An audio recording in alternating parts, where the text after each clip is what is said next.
ஷர்ட்டை பார்த்தீங்களா, Denon DJ. So இந்த டெனான் பிராண்ட் வந்து டாப் பிராண்ட், பைனியருக்கு முன்னாடி இருந்த பிராண்ட். அதாவது நோக்கியா நம்ம எப்படி யூஸ் பண்ணோம் அதே மாதிரி தான் டெனான் வந்து 2000 to 2014 வரைக்கும் டெனான் வாஸ் ரூலிங். அந்த பீரியடில் டிஜேஸ் வந்து டெனான் யூஸ் பண்ண டிஜேஸே இருக்க மாட்டாங்க, கண்டிப்பாக டெனான் யூஸ் பண்ணியிருப்பாங்க. இப்போ வர கண்ட்ரோலர்ஸில் இருக்கிற எல்லா ஃபீச்சர்ஸுமே அப்பயே டெனான் கொடுத்துட்டாங்க. ஸோ அப்போயே நாங்கள் அதை யூஸ் பண்ணிட்டோம். ஸோ நோக்கியா மாதிரி தான், நோக்கியா எப்படி டாப்பில் இருந்து கனா போச்சோ அதே மாதிரி டெனான் கூட டாப்பில் இருந்து இப்போ எங்கே போச்சுன்னு தெரில. ஆனால் இருக்குது, ரொம்ப கம்மியாக இருக்குது. நீங்கள் ஆன்லைனில் போய் டெனான் டிஜேன்னு போட்டாலே நிறைய கண்ட்ரோல்ஸாக வரும். ப்ரைம் 4 என்ற கண்ட்ரோலர் இருக்கும், அது டாப் நாச் கண்ட்ரோலர். அப்புறம் மற்ற கண்ட்ரோலர்ஸும் இருக்கும், பட் ஆனால் அந்தளவுக்கு அது ரீச் ஆகலை. So hopefully Denon will recover. நிறைய டெனான் பிளேயர்ஸ்லாம் வரணும்னு நான் ஆசைப்பட்றேன். So let's see how it goes on.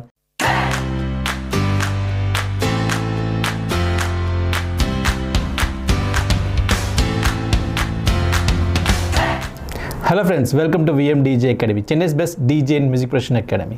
இன்றைக்கி நம்ம பார்க்க போகிற வீடியோ வந்து ஒரு புது செக்மெண்ட், அதாவது விஎம் டிஜே டாக்ன்ற புது செக்மெண்ட் ஆரம்பிச்சிருக்கேன்.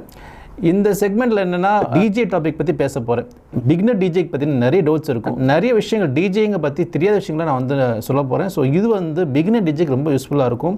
ரெகுலராக எவ்ரி சண்டே நான் ஒரு வீடியோ அப்லோட் பண்ணுவேன். அந்த வீடியோவில் வந்து இந்த விஎம் டிஜே டாக்கும் வந்து ஒரு செக்மெண்ட்டாக வரப்போகுது. இந்த VM DJ talk, tutorials, unboxing மிக்ஸ்டாக இருக்கும். ஒரு சண்டே வந்து இந்த மாதிரி ஒரு டாக் செக்மெண்ட்டை பேசுவோம், இன்னொரு சண்டே ஒரு அன்பாக்சிங்காக இருக்கும், இன்னொரு சண்டே வந்து டிப்ஸ் அண்ட் ட்ரிக்ஸாக இருக்கும். இந்த மாதிரி வந்து மிக்ஸ்டாக நான் வந்து வீடியோஸ் போடலான்னு பிளான் பண்ணுறேன். ஸோ உங்கள் ஐடியாஸ் என்னன்னு கமெண்ட்டில் போஸ்ட் பண்ணுங்கள், கண்டிப்பாக அதை பற்றி நம்ம பேசுவோம். நிறைய டவுட்ஸ் இருக்கும் பிகினர் டிஜேஸ்க்கு.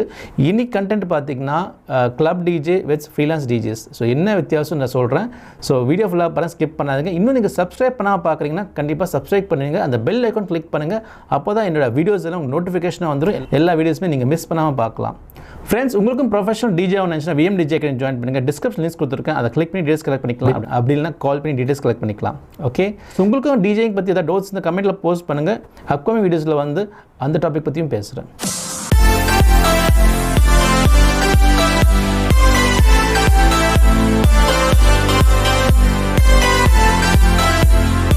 ஸோ டிஜேங்கில் பார்த்தீங்கன்னா ரெண்டு வகையான டிஜேங்க இருக்குது. ஒன்று வந்து ரெசிடென்ட் டிஜே, இன்னொன்று ஃப்ரீலான்ஸ் டிஜே. ரெசிடென்ட் டிஜே யாருன்னா ஒரு கிளப் இல்லைன்னா ஒரு ரெஸ்டோ பார் இங்கே போய் ப்ளே பண்ணுறவங்க பேர் ரெசிடென்ட் டிஜேன்னு சொல்லுவாங்க.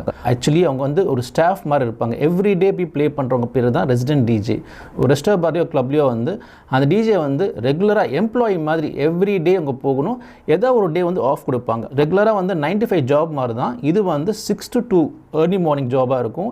ஸோ ஈவினிங் வந்து 6 மணிக்கு வந்து கிளப்புக்கு போனீங்கன்னா நெக்ஸ்ட் டே 2 மணி 7 மணி தான் வெளியே வருவீங்க. ஸோ ரெசிடென்ட் டிஜே வந்து ஒரு ஹோட்டலுக்கோ இல்லைன்னா ஒரு கிளப்புக்கோ வந்து டெய்லி ப்ளே பண்ணுறவங்க பேர் தான் ரெசிடென்ட் டிஜேன்னு சொல்லுவாங்க. இதுக்கு பேரலாக பார்த்தீங்கன்னா ஃப்ரீலான்ஸ் டிஜேஸ், வெட்டிங்ஸ் ப்ளே பண்ணலாம், கெஸ்ட் டிஜேவாக கிளப்புக்கு போகலாம், ஈவெண்ட்ஸ் ப்ளே பண்ணலாம். ஸோ உங்களுக்கு ரெஸ்ட்ரிக்ஷன் கிடையாது. நீங்கள் வந்து ஷோ வேணும்னா எடுக்கலாம், வேணான்னா விட்டுடலாம். அன்றைக்கி டே வந்து ஃப்ரீயாக வச்சுக்கலாம், இல்லை நெக்ஸ்ட் டே ஷோ எடுத்துக்கலாம்.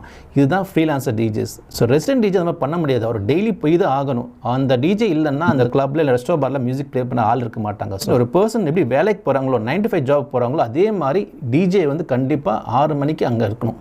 பட் ஃப்ரீலான்சர் பார்த்தீங்கன்னா அப்படி கிடையாது. ஃப்ரீலான்சர் வந்து நீங்களே டேரெக்டாக வந்து புக் பண்ணுவாங்க, வெண்டர்ஸும் புக் பண்ணுவாங்க. பட் அந்த ஷோவை முடிச்சிட்டோன்னே அவங்க வந்து வேறு ஷோ எடுத்துக்கலாம். அந்த மாதிரி வந்து ஃப்ரீலான்சர் டிஜேஸ் பண்ணலாம்.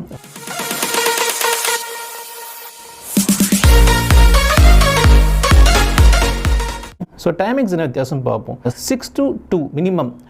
சென்னையிலலாம் கட் ஆஃப் பார்த்தீங்கன்னா 12 o'clock கட் ஆஃப் பண்ணுவாங்க. ஆனால் 12 o'clock யாரும் க்ளோஸ் பண்ண போகிறதில்ல. அப்படியே கிராஜுவல் இழுத்து 2 மணி வரைக்கும் நம்ம வந்து கிளப்பில் ப்ளே பண்ணுவோம். ஸோ ஃப்ரீலான்ஸும் அப்படியே தான். நீங்கள் வந்து ஒரு கெஸ்ட் டிஜே ப்ளே பண்ணுறதா இருந்தால் உங்களுக்கு ஒரு 3 hours ஸ்லாட் 2 hours ஸ்லாட் தான் கொடுப்பாங்க. நீங்கள் வந்து ஒரு ஈவெண்ட்டை ப்ளே பண்ணுற மாதிரி இருந்தால் அதுவும் 5 to 6 hours நீங்கள் ப்ளே பண்ணுவீங்க.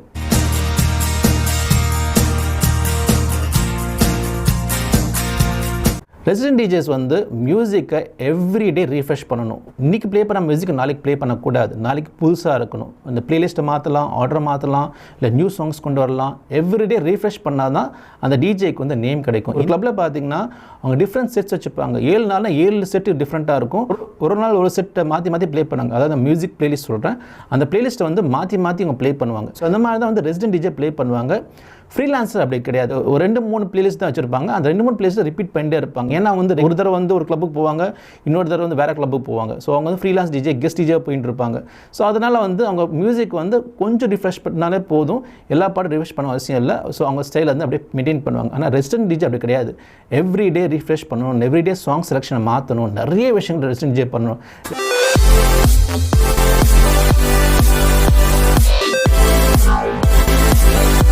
ரெசிடென்ட் டிஜே வந்து அவ்வளோ ஈஸி கிடையாது. ரெசிடென்ட் டிஜே வந்து நிறைய எக்ஸ்பீரியன்ஸ் தான் அதுக்குள்ளே போக முடியும். நிறைய டிஃபிகல்ட்டிஸ் இருக்கும். சில சப்ஸ்கிரைபர்ஸ்லாம் எனக்கு வந்து மெசேஜ் அனுப்புகிறாங்க, நான் ரெசிடென்ட் டிஜே ஆகணும், எப்படி பண்ணுறதுன்னு கேட்குறாங்க. ரெசிடென்ட் டிஜே வந்து டேரெக்டாக யாராலும் போக முடியாது. ஃபஸ்ட்டு நீங்கள் வந்து பிகினராக ஒரு சின்ன சின்ன பார்ட்டிஸ் பண்ணணும், ஃப்ரீலான்ஸ் பார்ட்டிஸாக பண்ணணும். பார்ட்டிஸும் கரெக்டாக ப்ளே பண்ணணும், பீட் மேட்ச் பண்ணணும். சிங்கை யூஸ் பண்ணி ப்ளே பண்ணக்கூடாது. நீங்கள் ரெசிடென்ட் டிஜே ஆகணும்னு நினச்சிங்கன்னா சிங்கை அவாய்ட் பண்ணணும், மேனுவல் மிக்சிங்கும் ப்ளே பண்ணணும். அப்போ தான் ரெசிடென்ட் டிஜேக்குள்ளே போக முடியும். சின்ன சின்ன பார்ட்டிஸ் எடுங்க, நல்லா ப்ளே பண்ணுங்க, அப்புறம் நீங்கள் வந்து ரெசிடென்ட் டிஜேக்குள்ளே போகிறதுக்கு யோசிக்கலாம். ஓகேங்களா?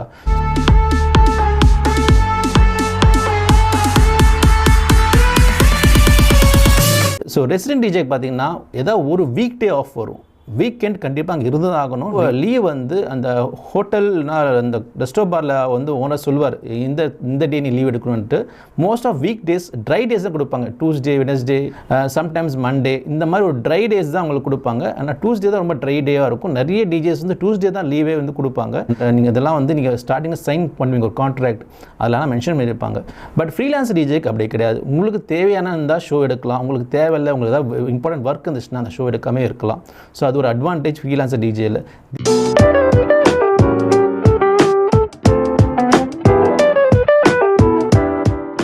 ஃப்ரீலான்சர் அட்வான்டேஜ் என்னன்னா, நீங்கள் வந்து இந்த ஃபெஸ்டிவல் சீசன், இந்த தீபாவளி, நியூ இயர், கிறிஸ்மஸ், இந்த மாதிரி ஃபெஸ்டிவல் சீசனில் வந்து நீங்கள் வெளியே ஷோஸ் பண்ணலாம். அதில் கொஞ்சம் அடிஷ்னலாக நீங்கள் வந்து இன்கம் ஏர்ன் பண்ணலாம். நியூ இயர்லாம் பார்த்தீங்கன்னா 3 to 5 times அதிகமாக டிஜேஸ் சார்ஜ் பண்ணுவாங்க.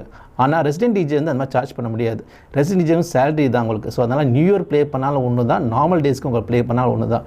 மேபி சம் கிளப்பில் வந்து நல்ல இன்கம் இருந்துச்சுன்னா அவங்க ஹைப் கொடுப்பாங்க, அவ்வளோதான். தவிர்த்து ஃப்ரீலான்ஸ் டிஜே சம்பாதிக்க மாட்டாங்க ரெசிடென்ட் டிஜேஸ்.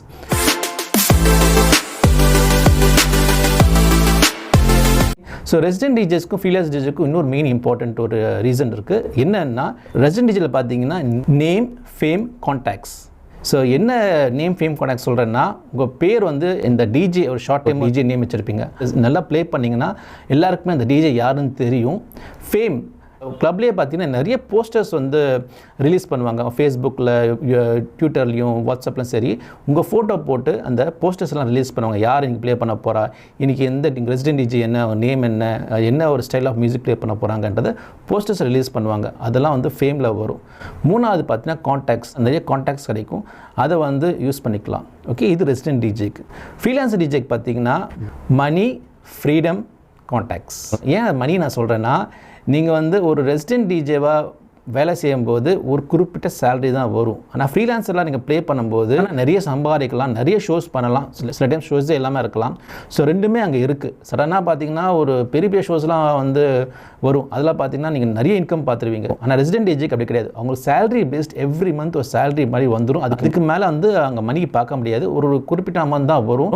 ஆனால் ஃப்ரீலான்சருக்கு அப்படி கிடையாது. நீங்கள் வந்து ஒரு ஷோ பண்ணால் அன்றைக்கே ஒரு அமௌண்ட் வந்துடும். ஸோ அது வந்து ஒரு அட்வான்டேஜ் ஃப்ரீலான்சர் டிஜேல. ஸோ இதுதான் வந்து ஒரு பேசிக் கம்பேரிசேஷன். இன்னும் நிறைய இருக்குது, வீடியோ லென்த்தாக போக வேணாம்னு சொல்லிட்டு மெயின் டாப் டிஃப்ரென்ஸ் மட்டும் சொல்லியிருக்கேன். ரொம்ப டிஃபிகல்ட்டான ஒரு பாத் வந்து கிளப் டிஜேயிங் தான். அவ்வளோ ஈஸியாக நம்ம வந்து நேம் ஃபேம் பண்ணிட முடியாது. நிறைய எக்ஸ்பீரியன்ஸ் இருக்கணும். நிறைய எக்ஸ்பீரியன்ஸ் இருந்தால் தான் அங்கே போயிட்டு நேம் அண்ட் ஃபேம் பண்ண முடியும். அதனால் நீங்கள் வந்து ப்ராக்டிஸ் பண்ணுங்கள், நிறைய ப்ராக்டிஸ் பண்ணுங்கள். ஒரு சிங்கிள் ஜானரை மட்டும் ப்ளே பண்ணாதீங்க, அதாவது தமிழ் மட்டுமே ப்ளே பண்ணாதீங்க. ஹிப்ஹாப், இடிஎம், ஹவுஸ், டெக்னோ இதெல்லாமே ட்ரை பண்ணி பாருங்கள். இதெல்லாம் இந்த மாதிரி மியூசிக்லாம் அங்கே தேவைப்படும். நீங்கள் ரெசிடென்ட் டிஜே ஆகணும்னு நினைச்சிங்கன்னா இதுக்கு ஏற்றபடி இங்கே ப்ரிப்பேர் பண்ணாதான் அங்கே போக முடியும். நீங்கள் வெட்டிங் நான் ப்ளே பண்ணிட்டேன், 4 சாங்கை மிக்ஸ் பண்ணிட்டேன், நல்லா என்ஜாய் பண்ணிட்டாங்க, நான் ஒரு கிளப் டிஜே போகணும்னு நினச்சிங்கன்னா கண்டிப்பாக முடியாது. அதுக்கு நிறைய ப்ராக்டிஸ் பண்ணணும். பிஎம்டிஜே அகாடமியில் வந்து 2 கோர்ஸுமே இருக்குது. கிளப் டிஜேக்கும் டீச் பண்ணுறோம், ஃப்ரீலான்ஸ் டிஜேக்கும் டீச் பண்ணுறோம். ஸோ நீங்கள் வந்து சூஸ் பண்ணிக்கலாம், உங்களுக்கு எந்த மாதிரி டிஜேயிங் கோர்ஸ் வேணும் சூஸ் பண்ணிக்கலாம். நியூவாக வந்து corporate and wedding DJ course start பண்ணியிருக்கோம், அதை நீங்கள் ஜாயின் பண்ணிக்கலாம். டிஸ்கிரிப்ஷன் லிங்க் கொடுத்துருக்கேன், அதை கிளிக் பண்ணி டீட்டெயில்ஸ் கலெக்ட் பண்ணிக்கலாம், அப்படின்னா கால் பண்ணி டீட்டெயில்ஸ் கலெக்ட் பண்ணிக்கலாம். ஓகே, இந்த வீடியோ வந்து யூஸ்ஃபுல்லாக இருக்குன்னு நினைக்கிறேன். இந்த மாதிரி நிறைய டாபிக் பற்றி பேசணும்னு நினைச்சீங்கன்னா கமெண்ட்டில் போஸ்ட் பண்ணுங்கள். எல்லா டாப்பிக்குமே நான் எடுத்து வச்சுக்கிறேன், ஒரு வீடியோவில் ஒரு டாபிக் பற்றி பேசுகிறேன். ஸோ ஃப்ரெண்ட்ஸ், இந்த வீடியோ யூஸ்ஃபுல்லாக இருக்குன்னு நினைக்கிறேன். பிடிச்ச மறக்காம லைக் பண்ணுங்கள், ஷேர் பண்ணுங்கள், அந்த பெல் ஐக்கான் ப்ரெஸ் பண்ண மறக்காதீங்க. அப்போ தான் அடுத்த வீடியோஸ் எல்லாம் நோட்டிஃபிகேஷனாக வந்துடும். எல்லா வீடியோஸுமே நீங்கள் பார்க்கலாம். See you on next video. Till then, take care. DJ Rahul. Bye.